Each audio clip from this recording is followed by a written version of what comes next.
What a second half from North Carolina to put away a very good Wake Forest basketball team. Y'all, we better enjoy every single moment of this ride. You are Locked On Tar Heels, your daily podcast on the UNC Tar Heels, part of the Locked On Podcast Network, your team every day. Hey there, what's up? Welcome into this live reaction from North Carolina's 85-64 victory over Wake Forest on Monday night. Woo-hoo-hoo. I don't know about you guys. I am riding high. And I know we might, Carolina's going to get picked off at some point this season. It's inevitable. But I am enjoying every moment of this. I know you are as well. The live chat is going strong already. Come on in. We see some great stuff going on. If you got questions for us, we're going to get to those later in this live reaction show. So go ahead and drop those in.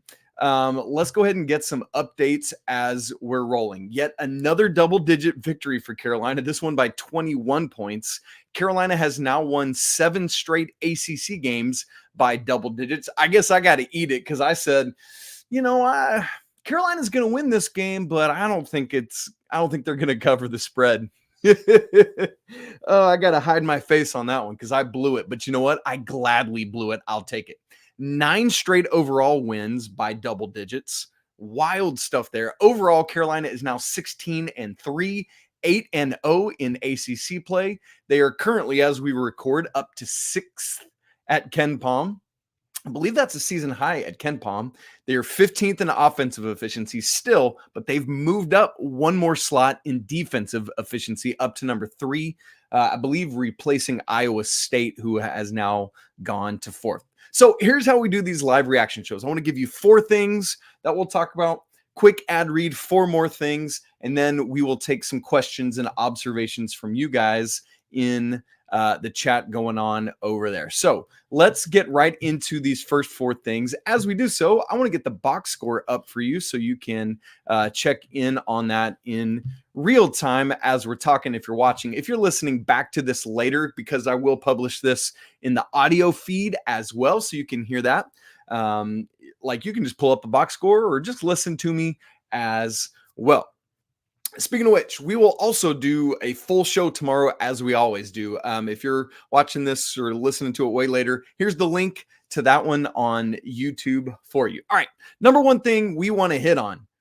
One of the main things we talked about on Monday's show was Carolina needs has a quick turnaround, and they got to be locked in and ready to go. Y'all, there was nothing to worry about. The energy was there.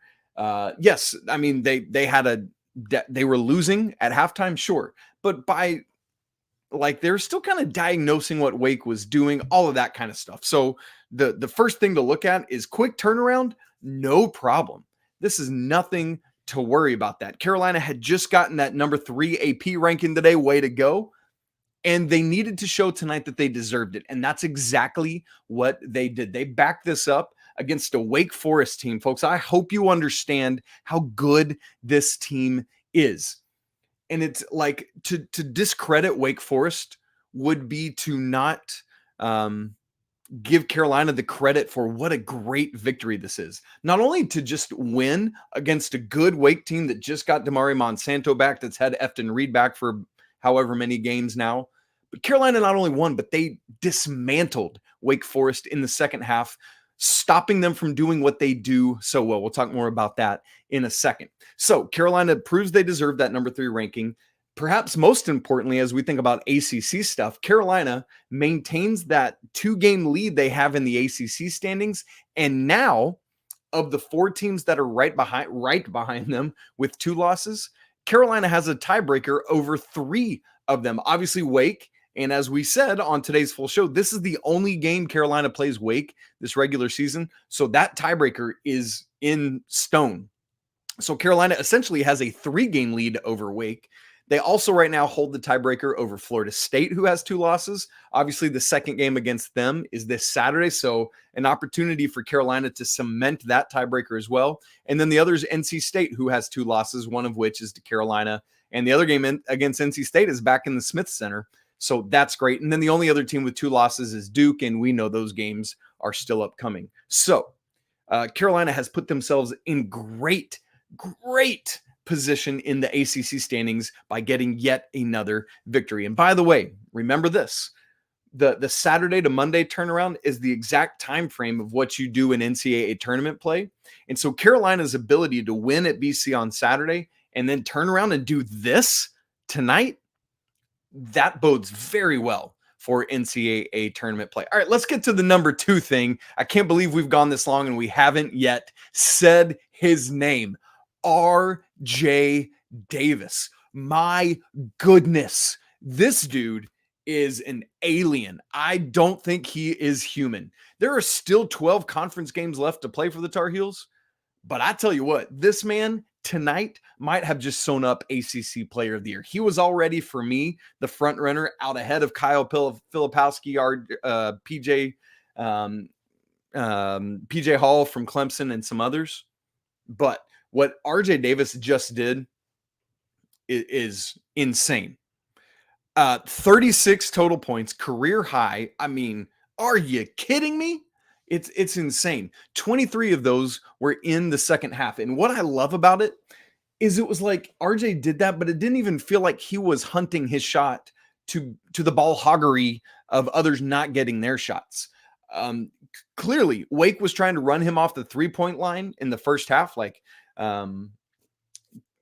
They were talking about that during the game. Corey Alexander and Dave O'Brien said that Coach Forbes had talked about that. And I loved RJ's willingness to, okay, fine. I'll just get all these layups and floaters in mid-range, and that's great. But then in the second half, it just started to open up a little bit, and RJ was able to get those threes going and wind up 4 of 8 from 3. I haven't yet input all the stats to know where that brings RJ's 3-point percentage to on the season.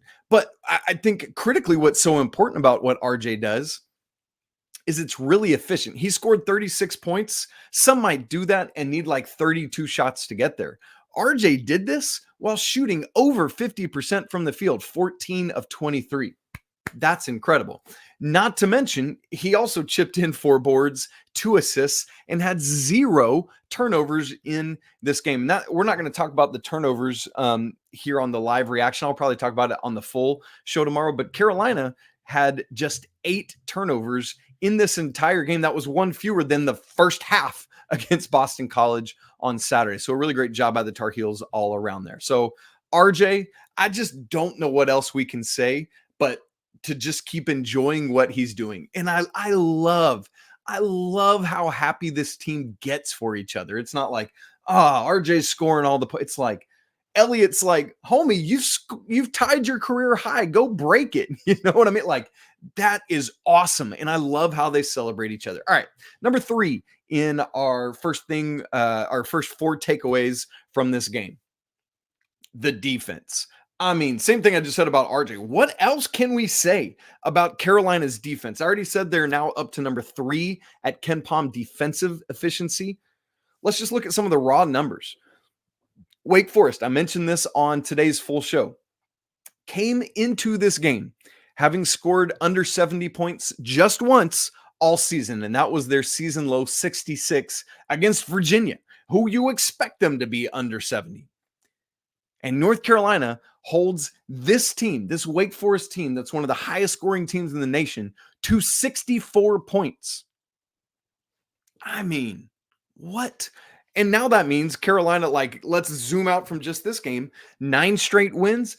All 9 of those games, Carolina has held their opponent to 70 points or less. Carolina held Wake to just one fast break point. That means over the course of the last 3 games, so Louisville, Boston College, and now Wake, those 3 teams combined have scored a total of 1 fast break point. That's right, 0 fast break points against Louisville or Boston College, and 1. That's almost more funny, honestly.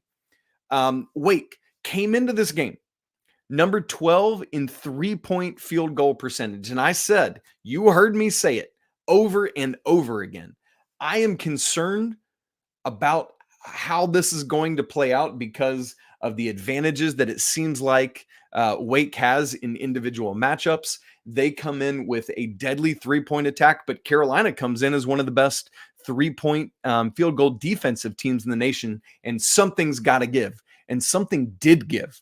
Carolina obliterated the Wake Forest 3-point attack. They were only able to go 3 of 20 from deep. That's 15%.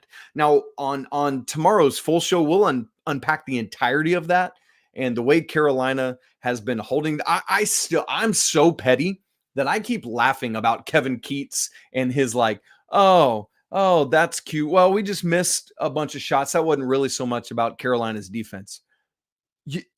Kevin Keats, whenever you're ready to take that back and recognize how good this 3-point defense is, we're just waiting on your apology, my dude, because Carolina is holding team after team after team to very low 3-point shooting.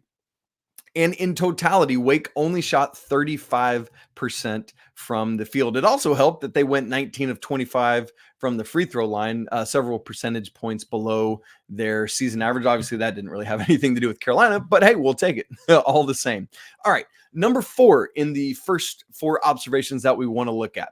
This was my big takeaway from the Boston College game that's really just been building on what Carolina's doing.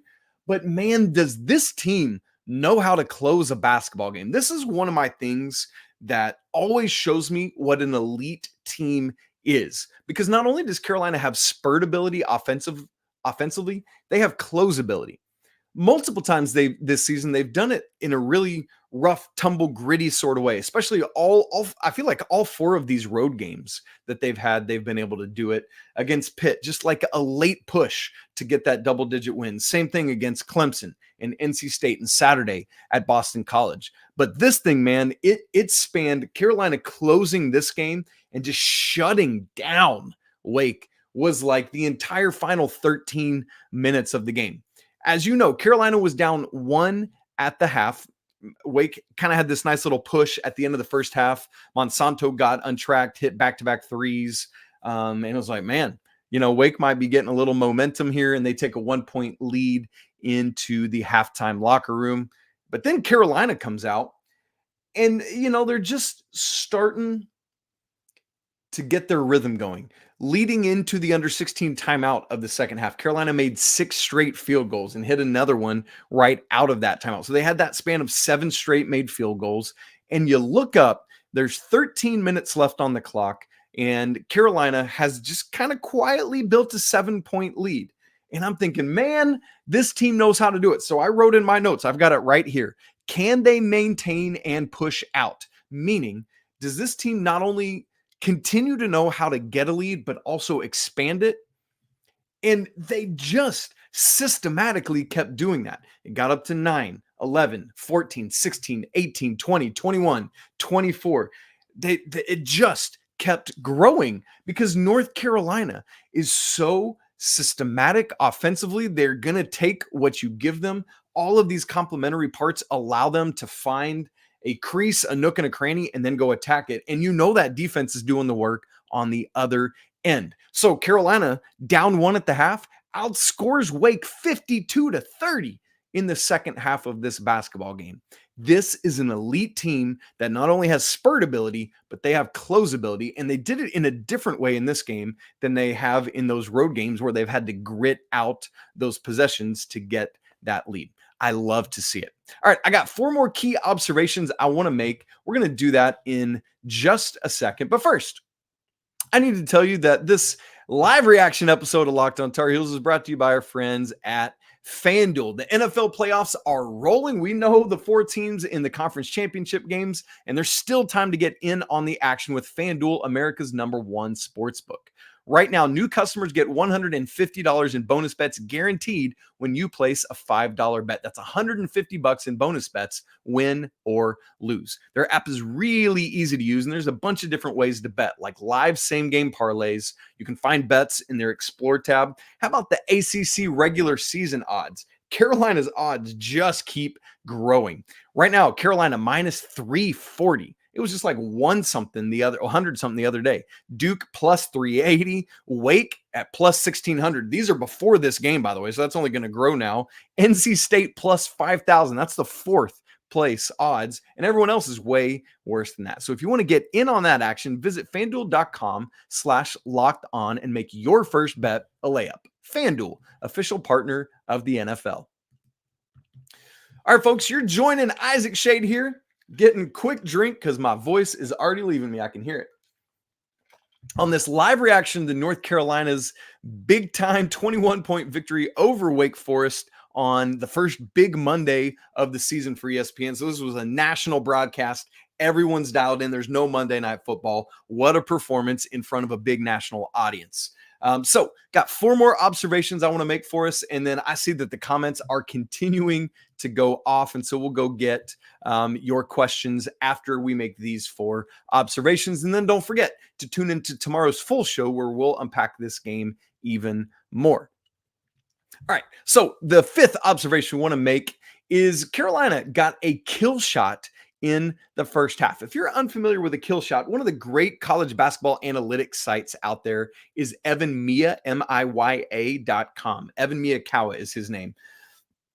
Does some just similar to Ken Palm or Bart Torvik, does really, really good stuff with college basketball. But one of the things he tracks is what he calls kill shots. This is any 10-0 or more run that a team has in a game where you score 10 unanswered points. He, in fact, put a graphic up recently. He tweeted it out to show how many teams are getting kill shots versus allowing kill shots.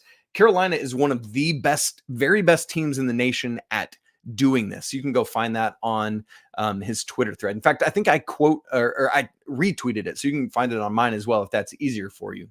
But Carolina in the first half of this game got a kill shot. It was actually exactly a 10-0 kill shot. And why it was important, we already talked about it. Carolina was down 1 at the half, but why this kill shot was important is because Wake had a 14-12 lead at the beginning of it. Carolina was just kind of, just bouncing back and forth a little bit, hadn't really established the ability to start showing that they were the better team in this game. From down 14-12, Carolina goes on that kill shot run, exactly 10-0 to take a 22-14 lead. Now, obviously, Wake battled back and they retook a lead and all that. That was great. But why I bring this up is because Carolina has a great ability to do this and is going to need to keep using these throughout the season. What I loved about this one in particular is I believe 4 of those 10 points were Jalen Withers free throws. And then right after that, Elliot Cadeau had that great defensive possession where he kind of stole the ball, took off, got a layup up over Andrew Carr, who had already picked up 2 fouls. So he couldn't get another one. So he just kind of had to stay vertical and not really contest. And then Elliot got right back down the court for another layup. And so that was 8 of those 10 points in that run. So great to see that kill shot is coming largely from Jalen Withers and Elliot Cadeau points. Great stuff there. So that's just something to keep track of. So if you ever hear me or someone else say kill shot, you just know that means we're talking about a 10-0 run or better. And man, Carolina has gotten a lot of these this season. So the kill shot didn't win the game, but it set the foundation for what the Tar Heels did. Number 2 in this back half for observations, Harrison Ingram, y'all, is like, he was already doing a ton for the Tar Heels this season in a whole bunch of different ways.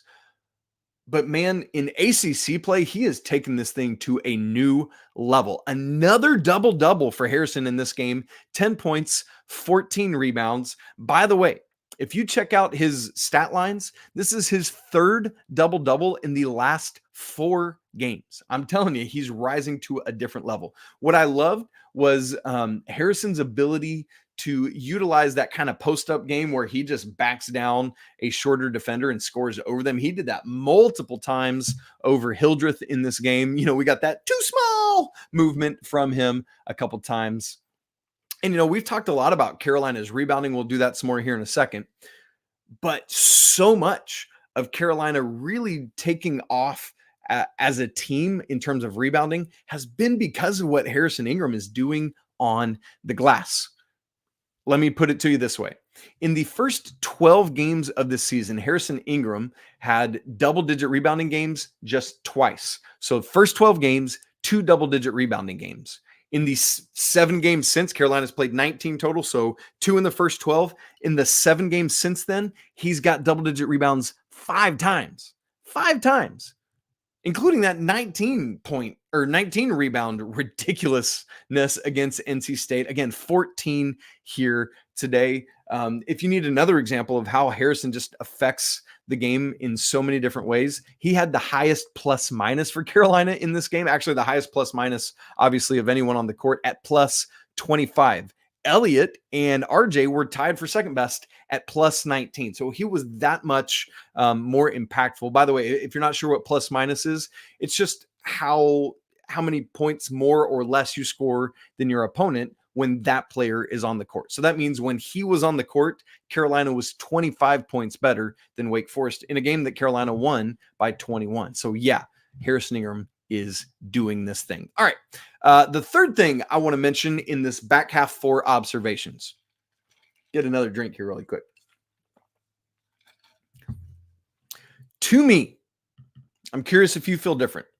This was the best that the backcourt combination of Elliot Cadeau and RJ Davis has played together all season. Wake Forest was so content to run Carolina off the 3-point line that both Elliot and RJ diagnosed it either by themselves or with the help of the coaches. And what did they do? This is the point. They attacked the rim, attacked, and they did not stop. They did not give up. They just kept getting to the rim, and it paid off in big time ways. We already said, that RJ in this game was 14 of 23. Elliot was 7 of 12. That's really efficient as well.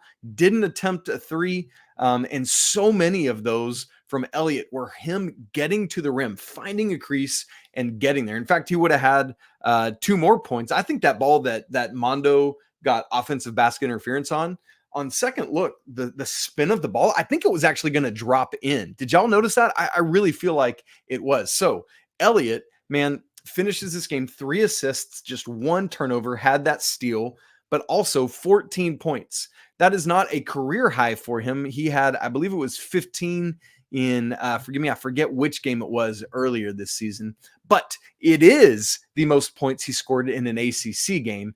And to see him just continuing to rise in conference play as a freshman, man, this consistency that he gives is so important to this team's success going forward. All right, the last observation I want to make, and then I want to get to all of your great comments and questions, is North Carolina does it again on the rebounding. So, I mean, we've talked about it. Since the Oklahoma game, Carolina has won every single rebounding battle, and every one of them has been by at least 7. The only game that was 7 was the NC State game. Is that right? Yes.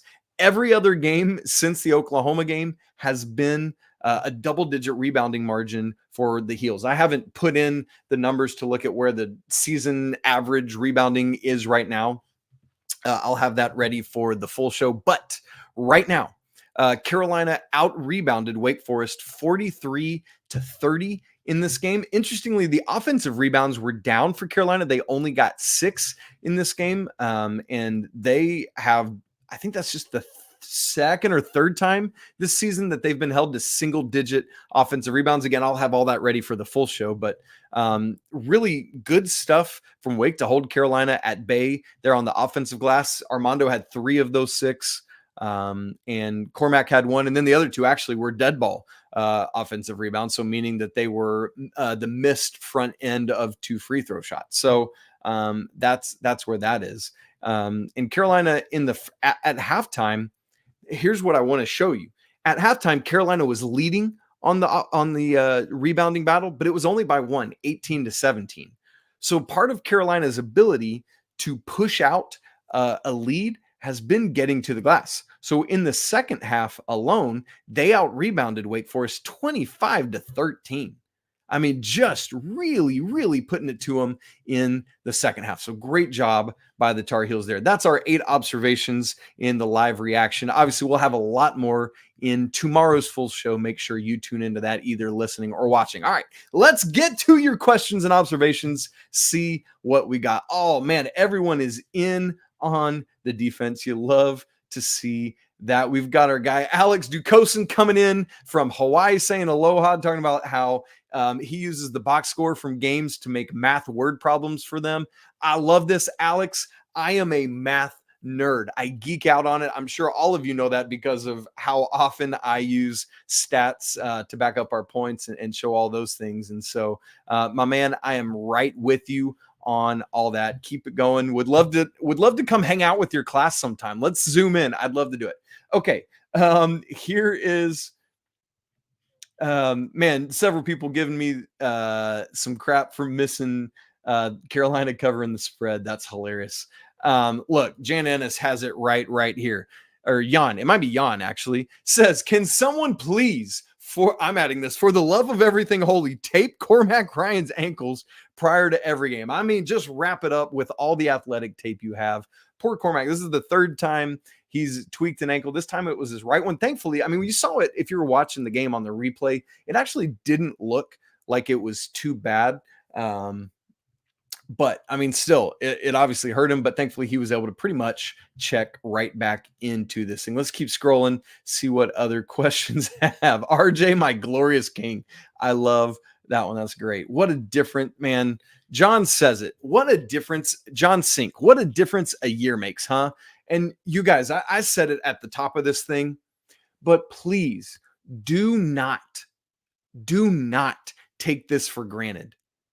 Now, I know at Carolina, we have a lot of these types of years, but how much more special is it when it's, like, I think we thought this team would be better, but you are lying to me if you thought you expected this. Look, hand up, I'll say it. I didn't. I expected Carolina to be good. I did not expect what we're seeing on the court game after game after game. So please appreciate this. This is far and away the best regular season Carolina has had under Hubert Davis. Please give this man his flowers. He has done it so well. All right. Emily Vompaki says, what's up, Emily? What was the most important second half coaching or players adjustment you saw that got the offense firing on all cylinders? This is a great question from Emily. Part of it, I think, was, Wake was attacking Carolina defensively a little bit differently than a lot of teams have, like trying to run them off the three-point line, force other stuff. And so Carolina in the halftime locker room was able to figure out some more strategy to see how they could get that going. I mean, part of it was, Emily, let's just be honest, part of the important thing was RJ just getting unleashed. Had 9 straight Tar Heels points. Carolina was 0 of 8 from 3 in the first half. They started the second half 3 of 3 from deep and finished the game 5 of 15. Do you know what that means? That means in the second half, after going 0 of 8, they went 5 of 7 in the second half. So, Emily, that's a critical piece to it right there. But so I think what it was in the first half when Carolina built that lead off the kill shot, Wake was able to make a push back after that. In the second half, they weren't. RJ helped build that lead with those 3-pointers and then that and one right after it. And then the Carolina defense suffocating, and Wake wasn't able to do anything else. So, Emily, I think that was a big part of it. And again, we just got to keep crediting the defense. That is such a big part of what's going on there. Let me see if we got some other questions or I want to mention this from Scott Graham. Scott says accountability is key this season and everyone buys in 100%. Y'all, look, I've said it multiple times, but if you haven't heard me say it, let me say it right now. 2 years ago, Brady Manick was Mr. Accountable. You remember it from press conferences. He would call out himself. He would call out his teammates. He would call out the entirety of the team. Like, we all have to be better. Last year, there wasn't anybody that was willing or capable to do so. Maybe they were capable, but they weren't willing. Coach Davis tried it at times, but there was nobody just able to step up and take on that onus and say, we must be better. We cannot do this. But what I love this year is there's 2 of those transfers that came in, and it's Harrison Ingram, who might be a little crazy in a good way, and Cormac Ryan. These 2 dudes will not have it. They bring this accountability. We've seen RJ's leadership rise up in big ways this year. I think he is more vocal and outspoken. And so everyone is holding everyone accountable. And I think that's a great, great point. Okay. Let's see if we got another question or two. Oh man, somebody talking about RJ coming back. Don't get me excited about that right now. Yeah. Carson Hooper, let's just go into this. Says, will RJ ever get drafted? Y'all, I would love it if he did because the skills are there. The NBA is just always so hesitant with smaller players. You got a great example of this tonight, actually, because I talked about how I was worried about Carolina's matchups. I actually thought we'd see either Elliot or maybe Cormac Ryan on Hunter Shallis, who's 6'5". But RJ drew the defensive assignment on Hunter Shallis. You saw it. First Wake Forest possession. Anybody remember what happened? They went straight to Hunter Shallis, who attacked RJ Davis, got a bucket, 2-0. And all of my fears were boiling to the surface. But then Carolina's defense was able to do the things they need to do. As I expected, when Seth Trimble came in, he took the Hunter Shallis assignment. And man, there was this one possession where Shallis just tried to straight line drive on Trimble, and he was having none of it. And in fact, just forced a travel on Hunter Shallis. Great stuff there. Carson, I to this day still have not seen RJ on NBA big boards or drafts or mock drafts or anything like that. Now, if he keeps doing this, he's going to rise up. I mean, the buzz is going to be there. There's going to be more conversation. Hey, like maybe this is one of those outliers that can get it done, even though he's 6 feet tall. There aren't many NBA franchises that are willing to take a chance on a guy that's 6 foot. I don't like it. There are clearly guys that have had success, but they are the exception rather than the rule. Now, here's the thing. RJ Davis, hear me say this, Carson Hooper and everyone out there. RJ Davis is going to make a career for himself playing basketball. It's just that it might be overseas, or if he wants to make a go of it, I believe he could stick really well in the G League or doing any of that stuff. So we'll see what happens. But I don't know. I do not know what he's going to do next year. I think a lot of it might depend on how the rest of this year plays out. We just got to keep waiting to see. All right. Let's see if, I want to bring this up from Scott Tooth. This is another great point from Scott. It's annoying to me the hate Mondo gets for quote unquote subpar performances. Stats don't tell the whole story. Mondo tonight destroyed Wake in the post seals that allowed Elliot and RJ to drive the basket.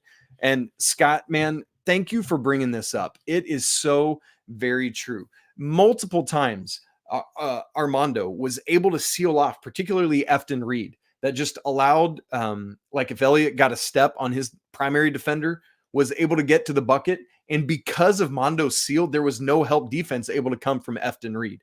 Great point, Scott. Let me also point out on the other side of the court, so many times Wake Forest tried to isolate Armando on Efton Reed in the post, and Mondo was right with him, banging in the post.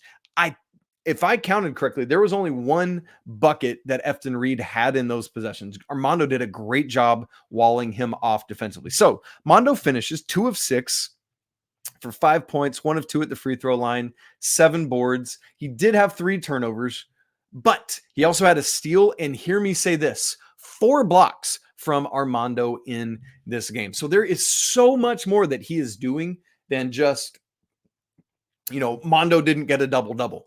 Here's the wake-up call, folks. Here's the reality. This Carolina team doesn't have to rely on Mondo to get double-doubles game after game after game. In fact, there are some ways in which you might think this year Carolina might actually be a better team if Mondo's doing like just shy of or right at double-double kind of ability, because you got other guys that can do a lot of what he's not having to do. So if Mondo's boxing out Efton Reed really far so that he can't get an offensive rebound and Harrison Ingram gobbles them all up, that's how I want to end a defensive possession. So Scott, great point, my man. Thank you for bringing that up. He is absolutely unselfish, as Scott said right after that. So that's great. Let's see if we can get maybe one more question from everyone. Man, Nintendo Nerd says that triple double's coming for Harrison. I would love to see that. Let's see what any other stats. There's nothing else that really got to triple double tonight, but man, I would love to see it and hope that Harrison is somebody that sticks around for another year. All right, I'm not really seeing more questions. If I find some more questions in here further on down the chat, I tell you what, I'll grab those and we'll drop them into tomorrow's show. In the full show, but I don't want to keep everyone hanging around while I just scroll through everything. So I want to say a big word of thanks for everyone joining in with us tonight. It's great to be together. Great to celebrate another victory for these Tar Heels. Man, I tell you, absolutely what, y'all, this season is a blast. It's a great ride, and I'm so excited to be on that journey with you. If you are not in our Discord, you've got to come join us. This thing is blowing up. We've only had it for a couple months, and now it's grown up over 200 people. Lots of people diving in. Great conversation. The live game day thread is a blast, and you don't want to miss it. So we're going to have the full game recap tomorrow, and then Coach Pat Kilby will be with me this week. Coach Rob will be with me this week. Friday, we'll get ready for another road game heading down to Tallahassee, Florida. Just went to Boston College. Now got to go down to Florida State. All over the Eastern Seaboard, but racking up wins. Another big one coming on Saturday.